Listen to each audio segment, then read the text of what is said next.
Neste mês de junho, o mês do orgulho de LGBT, nos lembramos que, sim, nós, LGBTs, sofremos, mas temos orgulho de chegar aonde chegamos, pois chegamos neste lugar mais fortes, com mais perseverança e garra para lutar por um futuro melhor. Este é o caso dele, Anderson Carneiro. Fique à vontade.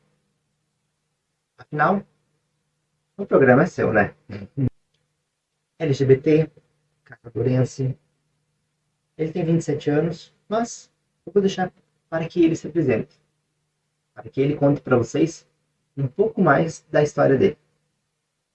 Vamos ouvi-lo então? Anderson, é com você. Olá pessoal, tudo bem?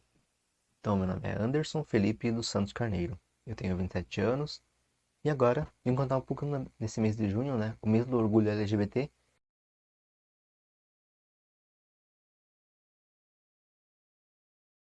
Vim contar um pouco da minha história para vocês. Eu sempre fui religioso. Fui sempre, desde os meus 12 anos de idade, fui religioso. Mas vou começar a minha história um pouquinho antes dessa idade, né? De- Dessa data que é há 15 anos atrás. Eu sou mesmo aqui de Caçador, sou caçadorense, nasci aqui, mas com 10 anos de idade eu fui para Curitiba e morei com 12 anos de idade, na verdade, na realidade eu fui para Curitiba e morei lá 10 anos. Por que que eu fui para Curitiba? Eu fui para Curitiba porque houve a separação do meu pai e da minha mãe.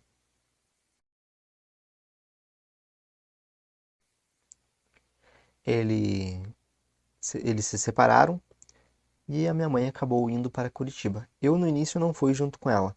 Mas depois aconteceu muita coisa, são coisas realmente complicadas e bem fortes para uma criança de 12 anos, que é a idade que eu tinha na época. Eu, com 12 anos, e o meu irmão, com 10 anos, ficamos aqui, com o meu pai.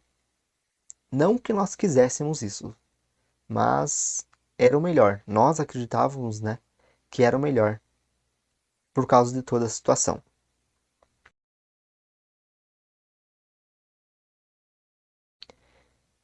A minha mãe foi para Curitiba, levou meus dois irmãos, que eram menores, deviam ter 5 e 7 anos, e foi morar junto com meu tio, que morava, que é o irmão dela, que morava em Curitiba e ainda mora lá. Eu sempre fui quieto, né? Nunca fui tão. Agora que eu sou mais desinibido, sou mais falante, vamos dizer assim. Mas quando eu cheguei lá, eu acabei virando religioso. Eu virei testemunha de Jeová. Irei comentar, não tenho nenhum receio ou até mesmo alguma queixa contra essa religião. Realmente me acolheu muito bem. Eu entendo todo o ensinamento deles, embora eu não concorde, embora não viva nesse ensinamento, eu entendo os ensinamentos deles. Realmente parabenizo pela sua fé. A minha mãe hoje em dia é testemunha de Jeová. E eu não culpo ela também por tudo o que eu vou contar para vocês. Somente irei contar para vocês porque eu acho necessário, para que não outras pessoas não venham a sofrer por ter uma história parecida com a minha e achar que estão sozinhas.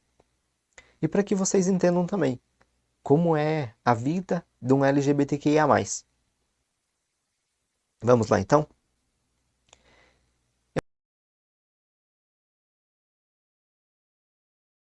Eu morava com a minha mãe em Curitiba, me tornei religioso, como já comentei, e era muito zeloso na igreja, vamos dizer assim. Fazia leitura da Bíblia, fazia leitura da revista da semana, estudava, tinha um estudo familiar todo dia, toda terça-feira. As reuniões eram na quinta-feira e no domingo, e ia em todas as reuniões, e fazia a pregação de casa em casa.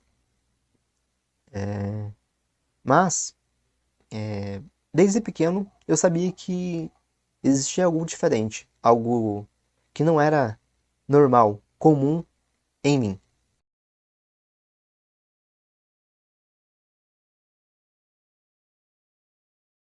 E não sabia o que. Tinha amigos, se eu for pensar agora no tipo de brincadeira, como eu era tratado. Nos cursos, sempre fiz bastante cursos, né? Fiz coral, fiz dança, fiz até mesmo judô. Só que eu apanhava demais porque eu sou magrinho. Atualmente eu peso 50 quilos, então imagina na época, né, que eu era menor. E fiz uma semana de judô e desisti, porque não dava pra mim. Eu chegava muito moído em casa. Então eu só aguentei uma semana, infelizmente. Mas sempre fiz muitos cursos. Mas voltando à história, vamos lá. Eu virei religioso dos meus 12 anos até os meus 22 anos. E com 22 anos, o que aconteceu? Eu acabei me envolvendo com um rapaz no Facebook. Trabalhava normal, né? De segunda a sexta, no Aeroporto Internacional Afonso Pena, em Curitiba. Era auxiliar de despachante aduaneiro. E sempre no caminho, após conhecer esse rapaz, no caminho da minha casa na hora do almoço para o trabalho, eu saía um pouco antes e passava na casa dele, pra gente ficar. Isso aconteceu em 2 meses, que acontecia assim. E nesses 2 meses eu me sentia muito culpado, eu me sentia muito mal. Eu acredito que eu estava entrando em depressão, porque eu chorava muito, a minha mãe perguntava pra mim o que estava acontecendo, e eu inventei até uma história uma vez, que era por causa de uma menina, que eu estava apaixonado por essa menina e que não era correspondido. Ela me abraçou, eu me lembro que eu voltei a deitar e fiquei isolado. Eu morava num sótão, que eu gostava do meu quarto. Embora os filmes representem, né, como uma coisa muito sombria, as pessoas, ou isoladas, as pessoas, né, que vivem em sótãos, eu gostava, eu amava o meu quarto. Era uma casa de 3 andares que era alugada em Curitiba, em São José dos Pinhais, na verdade, que é a região metropolitana de Curitiba. E eu amava o meu quarto. Mas eu me isolava muito. Meus irmãos eram menores, conversava com eles, tinha realmente um contato com eles, mas não era tanto assim porque eu estava assim vivendo uma vida dupla.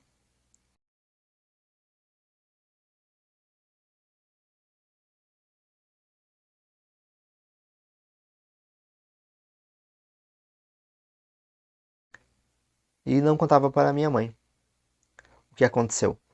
Eu fui posar certa noite na casa de uns amigos meus, que eu acreditava que eram meus amigos da igreja, e esses meus amigos, eu contei para dois deles, na verdade.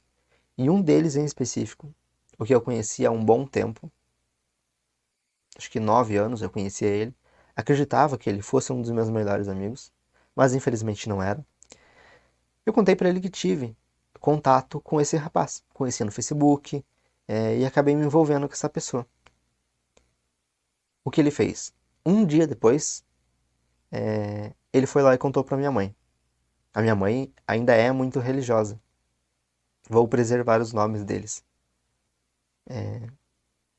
Então, nesse dia seguinte ao contar para ele, né? Eu cheguei em casa e minha mãe estava chorando muito. Eu me lembro que ela perguntou pra mim: "É verdade? É verdade, Anderson?" Eu falei: "Sim." Naquela hora que eu via o sofrimento dela, eu já entendi tudo, né? Aí eu entendi do que ela estava falando. E falei: "Sim, é verdade." Nesse momento ela chorou muito, não me agrediu, não teve agressão física, mas ela falou pra mim que se eu fosse continuar daquele jeito, sendo quem eu era, eu não poderia viver ali junto com eles. Eu tinha que sair dali. Após isso, ela entrou em contato com os anciãos, que é como a gente chama, um lugar de pastores, né? Nessa religião eles são conhecidos como os anciãos. Não quero que esse vídeo seja usado para realmente denegrir a identidade das testemunhas de Jeová, nem mesmo falar sobre a fé delas. Eu sei que isso pode acontecer, mas o que eu quero, como eu já falei, é que pessoas que vivem, que já viveram o que eu vivi saibam que não estão sozinhas. E que muitos adolescentes, jovens, LGBTQIA+, são expulsos de casa por serem assim, por serem quem são. E falar também que isso não é uma escolha. A gente não escolhe ser LGBT.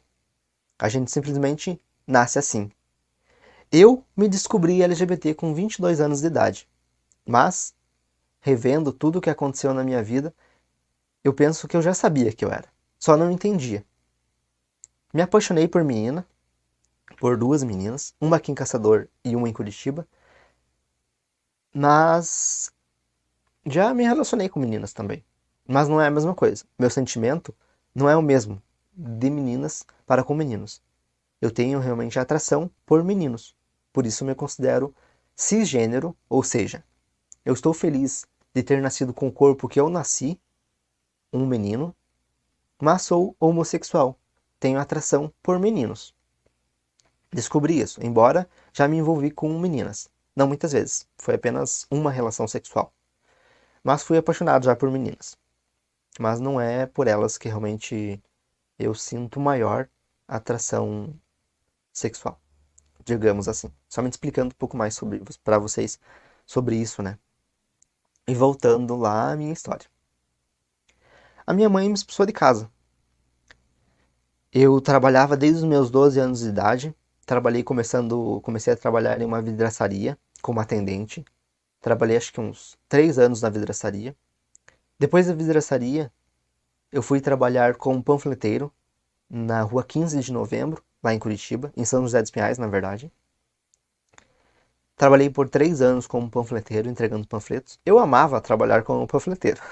Eu sei que vai ficar muito cheio de detalhes para vocês, mas eu espero que vocês ouçam. Eu espero que vocês entendam que é uma história e é uma história complexa, como todas as histórias de LGBT são. A vida não é preta e branca. A vida é colorida, vamos dizer assim. Mas aí, quando eu fui expulso de casa, eu também fui desassociado, que é o que as testemunhas de Jeová acreditam, que é essa religião a qual eu estava inserida. A desassociação nada mais é que as pessoas dessa religião te afastam delas, não se conversam mais com você, não te cumprimentam, para que você entenda que você precisa realmente voltar a ter contato com elas, voltar a ter uma relação com Deus. Eu entendo, como já disse, né, a crença delas, não julgo a crença delas, e parabenizo por terem essa crença. Que eles fazem o que muitas religiões fazem, seguem a Bíblia, conforme seu entendimento.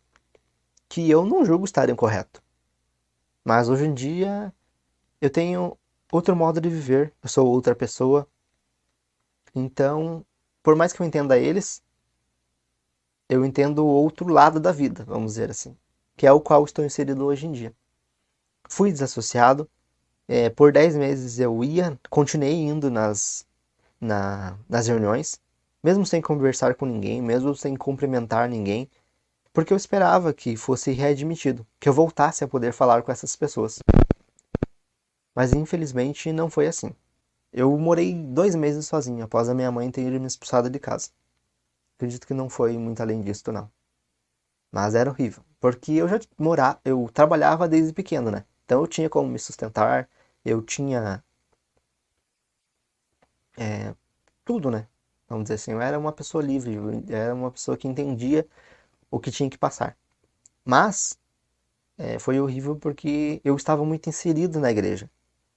E essa inserção na igreja fez com que eu não conhecesse outro tipo de pessoas, somente as da igreja, as quais, por uma opção, por acreditarem no que elas fazem, né, no que elas vivem, não tinham mais contato comigo. Então, eu voltei para a igreja, mesmo desassociado.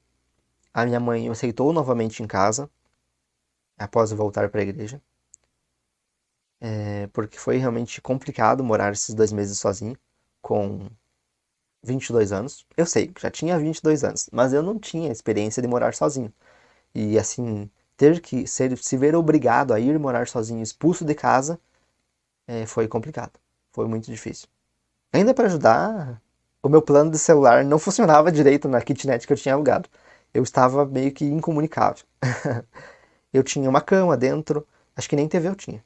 Tinha um notebook e o meu celular. Mas como eu trabalhava no Aeroporto Internacional Afonso Pena, eu nem parava em casa. Eu era do trabalho para casa, de casa para o trabalho. E só ia para casa para dormir realmente, que eu trabalhava de manhã, voltava para almoçar e trabalhava até. Quanto mais eu trabalhasse, para mim era melhor, né? Eu esquecia de tudo que eu estava vivendo naquela época. Após passar esses 10 meses, acreditando que eu quisesse voltar para a igreja, eu vi que eu não era assim. Que o que eu estava passando lá, antes de contar, antes da minha mãe descobrir, né? Que eu havia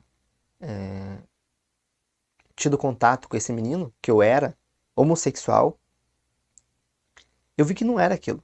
Que eu não estava sendo eu. Que eu queria realmente me conhecer melhor. Foi aí que eu me afastei definitivamente da igreja. Continuei em casa, só que a minha vida com a minha mãe era bem complicada. Porque eu queria sair, eu queria ir conhecer novas pessoas, eu queria dançar, sempre amei dançar, sempre amei baladas, mas até os 22 anos eu não conhecia nenhuma balada. A convivência era muito complicada. A minha mãe não me deixava com uma cópia da casa, da chave da casa, né? Então eu tinha que ir pra balada, saía na balada de São José dos Pinhais às 11 horas da noite, pegava um ônibus, cerca de 40 minutos, até chegar em Curitiba. Ia lá em Curitiba eu passava a noite na balada. Gostava de dançar realmente, pra mim não era problema. Quando tinha o primeiro ônibus de Curitiba para São José dos Pinhais, eu voltava para casa, 6 horas da manhã. Chegava em casa às 6h45.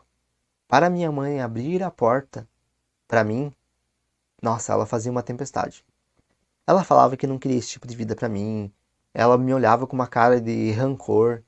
Era uma coisa que eu não desejo a ninguém. Tudo que eu passei. É muito complicado. Então, após eu parar de trabalhar realmente no aeroporto Afonso Pena, eu consegui um trabalho em Curitiba mesmo. Outra despachante aduaneira. Só que meio que eu fui ludibriado, vamos dizer assim, porque me prometeram um salário melhor, tudo. E quando eu cheguei lá não era assim, não foi assim. Eu só ganhei o dobro de trabalho, vamos dizer assim, né? Foi bem complicado. Essa fase da minha vida também. Mas eu continuava, saí de casa, mas continuava ajudando a minha mãe com dinheiro, R$ 500, R$ 400, todo mês. Isso durante um ano. Até o ponto que ela chegou pra mim e falou: Anderson, se é pra você continuar me ajudando, mas correndo o risco de eu influenciar os teus irmãos, eu não quero mais tua ajuda. Entendam, outros 3 filhos pequenos. E não trabalhava fora, porque realmente eram crianças, né? Tinham menos de 10 anos, 2 deles. E não tinha outra renda, né? Ela só ganhava o Bolsa Família e a pensão do meu pai. Então, por isso que eu ajudava ela, né? Com 500, 300, R$ 400 mensais. Mas quando chegou o ponto ela falou que não queria minha ajuda. Mas um pouco antes de eu sair de casa, teve outra coisa que eu descobri sobre mim que ficou ainda mais complexo. Toda essa minha história. Se pode ficar pior, né? Mas acreditem, quando a gente diz que sempre pode piorar, piorou. Como eu tinha uma vida a que eu queria, muitas pessoas podem pensar que é uma. Não me esqueci o termo agora. Que as pessoas usam, né? Mas como se fosse desleixado, tipo. Eu conhecia as pessoas, eu ficava com as pessoas, só que eu não tive uma preparação, um conhecimento sexual, vamos dizer assim. Eu não sabia, nunca tinha. Eu sabia, já tinha ouvido falar, mas ninguém nunca chegou a conversar comigo, né? Sobre a importância da camisinha, das doenças, as ISTs, infecções sexualmente transmissíveis, que eu poderia vir a ter caso transasse sem camisinha. E infelizmente isso não é difundido ainda, mesmo passando 10 anos de toda essa história, né? Ainda isso não é. conversado com os adolescentes como deveria, com a prioridade, com a preocupação que se deveria ter, ainda hoje em dia. Por isso que eu saliento muito a importância de vocês pais, de vocês irmãos, de vocês filhos, buscarem essas informações e repassarem para todos. Porque mesmo dentro de um casamento heterossexual, há sim, infelizmente, nosso mundo do jeito que é, a possibilidade de você pegar um ST. Imagine para um adolescente que não é casado, que está descobrindo o mundo. Foi esse meu caso. A minha família, na época, ela começou a passar por problemas de saúde. Eles começaram a ter coceira, muita preocupação, né? E eu fiquei muito preocupado, realmente, por não ter esse conhecimento, né? Do que poderia ser. Eu associei ao HIV, coisa que eu tinha ouvido falar poucas vezes sobre o HIV. Eu acabei pensando, será que eu peguei HIV e passei para minha família? Passei para minha mãe, para meus irmãos? Coisa que eu era bem... não pensava do modo correto na época, né? Porque HIV não se passa assim pelo contato, seja de toalha, seja de saliva. Morando na mesma casa você não pega HIV. Somente com o contato com sangue, se a pessoa não estiver tomando seus antirretrovirais, aí você pode vir a pegar o HIV pelas relações sexuais. Ou por transfusão de sangue, que hoje em dia é bem difícil, né? Porque o sangue todo é testado. Por seringas, né? Por injetar drogas. Seringas compartilhadas. É possível se pegar ISTs, né? Não somente o HIV. Mas eu achei que aquela crise que a minha família estava sofrendo era por causa do HIV, que talvez eu tivesse pego e tivesse repassado para eles. Claro, não é assim que acontece. Não é assim que se passa HIV, como eu comentei para vocês.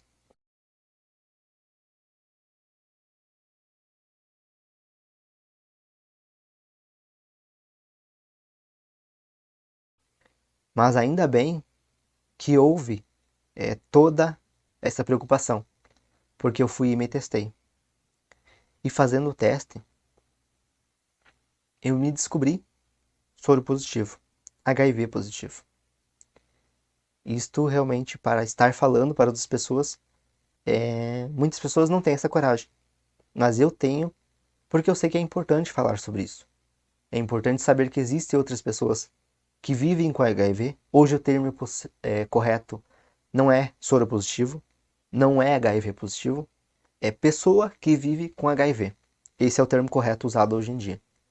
Para realmente acabar com esse estigma. E é apenas uma das inúmeras ISTs, infecções sexualmente transmitíveis, que se pode pegar.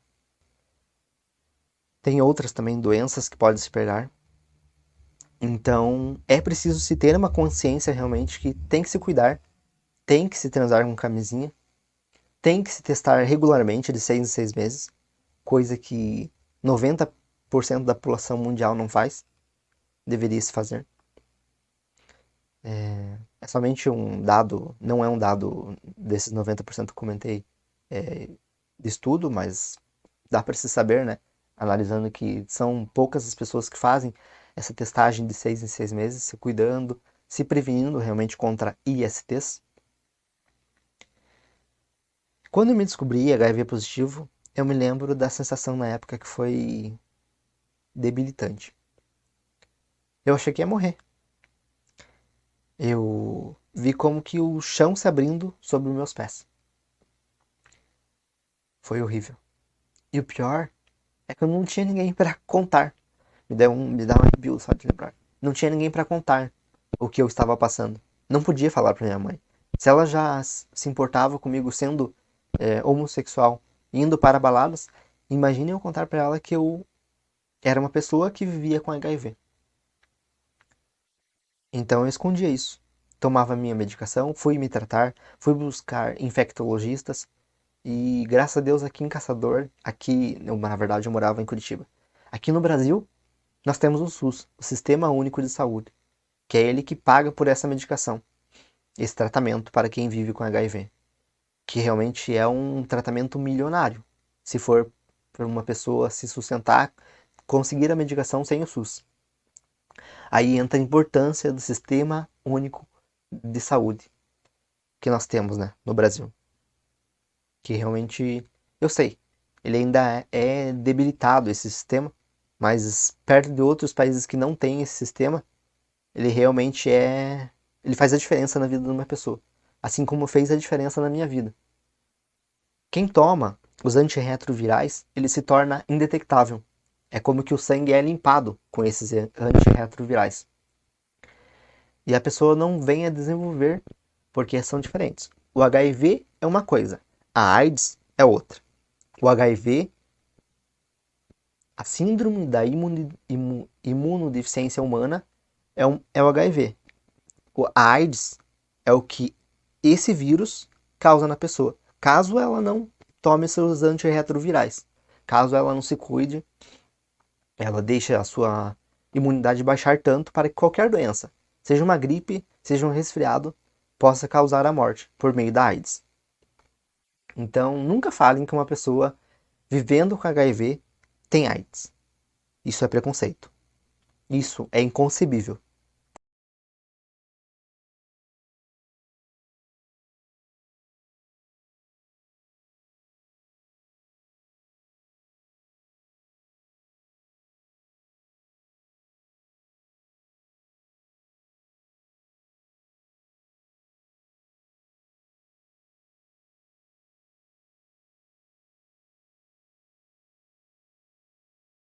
Porque uma coisa não tem nada a ver com a outra.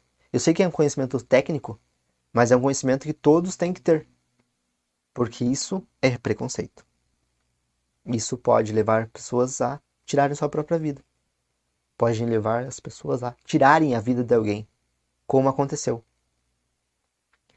essa semana, como acontece em todo dia. Então, ter esse conhecimento é muito importante para todos. Me descobri com HIV, que eu era uma pessoa que vivia com HIV, não podia contar para ninguém, não tinha contato com ninguém, não tinha amigos na época, porque eu era religioso e tinha saído da igreja. Continuei algum tempo escondendo isso da minha família, da minha mãe, do meu pai.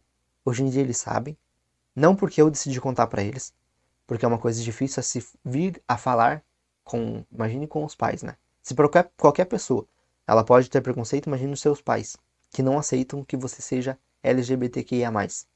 Como é falar que você é uma pessoa que vive com uma infecção sexualmente transmissível, que é o caso do HIV. É inimaginável a dor que essas pessoas passam.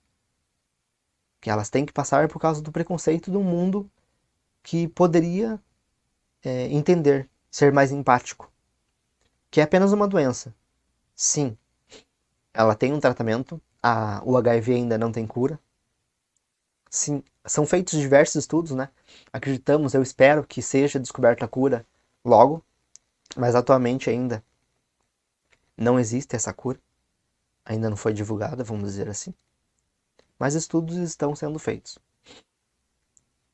Então, eu continuei me tratando, tomando minha medicação escondido da minha mãe, todos os dias. São 2 comprimidos que tem que se tomar. E você tomando todos esses comprimidos, né, todos os dias, não é uma coisa que vai te fazer mal. Claro, é sempre primeiro de 6 em 6 meses é feito exames de sangue para ver como está a sua imunidade, a sua carga viral. Agora, eu já passei, como já faz mais de 5 anos que eu estou tomando essa medicação, eu estou fazendo esses exames anualmente para ver como está a minha saúde, minha carga viral. E somente uma coisa que eu tenho que comentar para vocês. Quem toma os antirretrovirais, alguém que é indetectável, que se torna indetectável por tomar essa medicação todos os dias, ela se torna intransmissível. Por isso que nós falamos que o indetectável é igual a intransmissível. Já foi comprovado em diversos estudos que quem toma a medicação todos os dias é indetectável. E sendo indetectável, você é intransmissível. Você não repassa essa doença pelo sangue, mesmo pelo contato com o sangue com outra pessoa, você não repassa essa doença.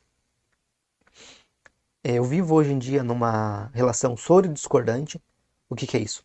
Eu sou uma pessoa que vive com HIV, o meu companheiro não tem HIV, não teve contato com essa infecção sexualmente transmissível. Isso é possível graças ao SUS, graças à medicação, graças aos infectologistas, que são os doutores, né? Os médicos. E graças à força que, infelizmente, eu não tive da minha família, mas que LGBTs, no decorrer desses 15 anos, os últimos 5 anos que eu estou vivendo com HIV, eles me dão. A força que eles me dão, que eles me deram, realmente é essa família que não é de sangue, mas são as pessoas que nos acolhem os LGBTs.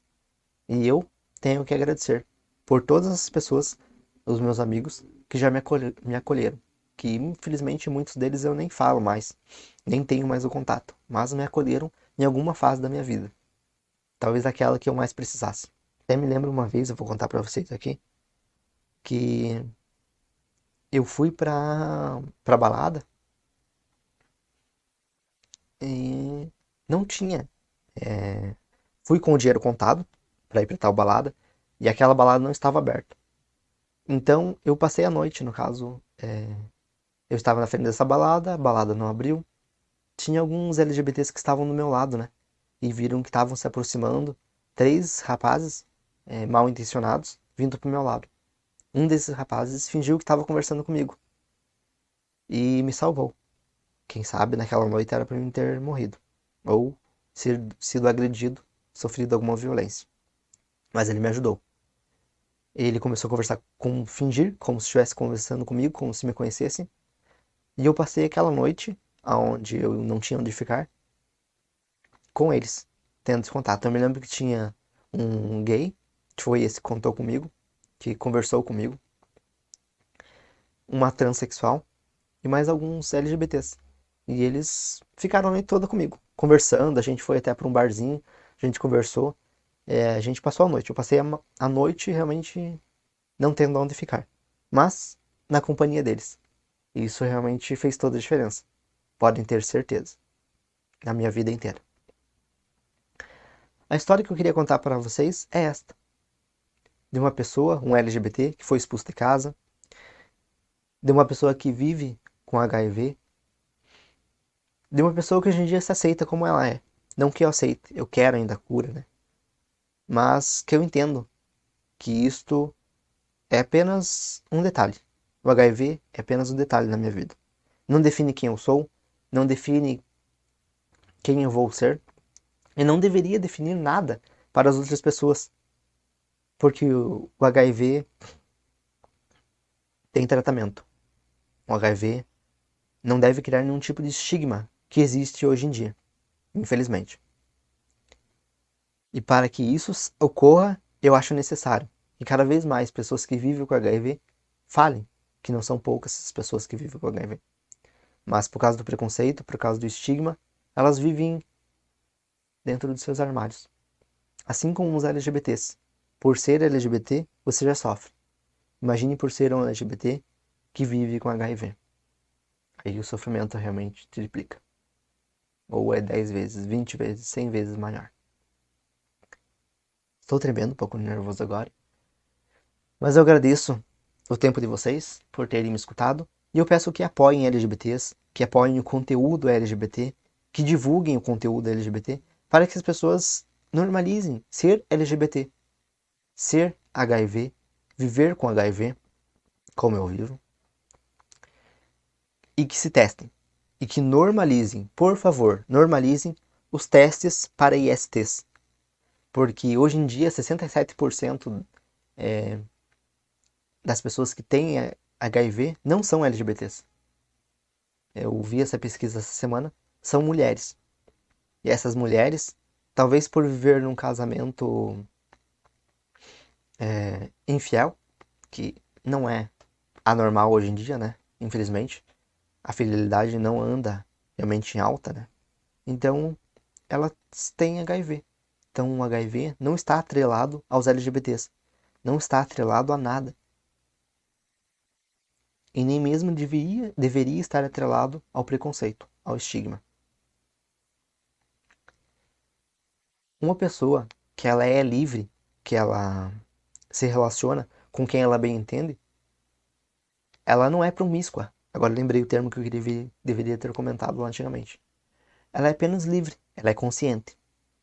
Mas, infelizmente, essas pessoas não são tão conscientes, como eu não era naquela época, quanto deveriam ser. Que essa liberdade deve ser realmente protegida, deve ser acompanhada com o uso de camisinha, o uso de testes. Hoje em dia existe até mesmo a PrEP, que é uma medicação que você toma para não contrair HIV, antes de ter o contato com HIV. E se informem, pesquisem, perguntem. Eu estou aqui para qualquer questão que você tenha dúvida. Ou se você se descobriu vivendo com HIV positivo recentemente, fique à vontade para conversar comigo. Eu passei por muita coisa, eu não sou nada a mais do que ninguém, mas eu tenho um pouco de força, que naquela época não tinha. Hoje em dia eu tenho um pouco mais de conhecimento, que naquela época eu não tinha. E hoje em dia eu sou drag queen. Talvez você que esteja vendo esse vídeo conhece a Nix Andressa Lumiosé. E através dela, ela é a minha ferramenta que eu uso para trazer mudanças ao mundo.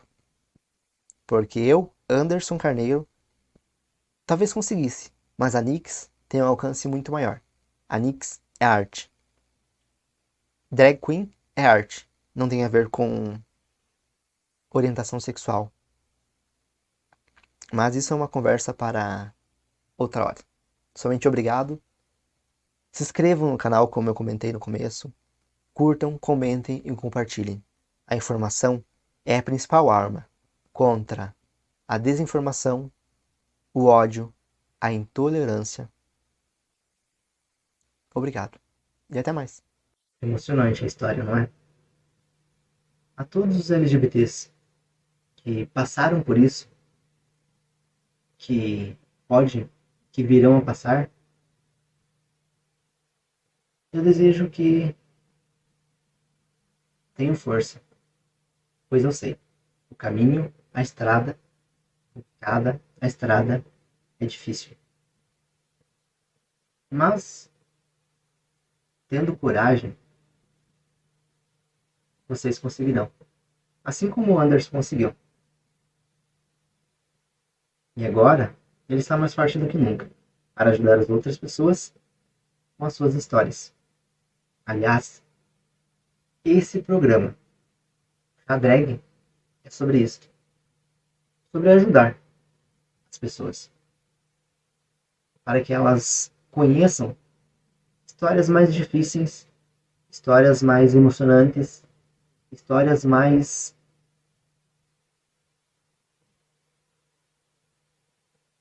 sem palavras.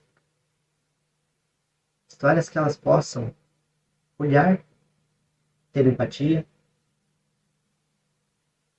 e pegar a força de quem está ali, de quem está aqui, nesse programa. Quem sofreu, quem passou por inúmeras provações, desafios. E hoje não está somente bem, mas está ajudando outras pessoas. O mês de junho é sobre isso. Sobre ter orgulho de quem somos. Obrigado a todos aqueles que neste mês de junho estarão presentes aqui conosco no canal Chá Drag. E a todos vocês inscritos. E até o próximo Chá Drag. Se você gostou, curta, comente e compartilhe. A informação é a principal arma contra a intolerância, a desinformação e o ódio.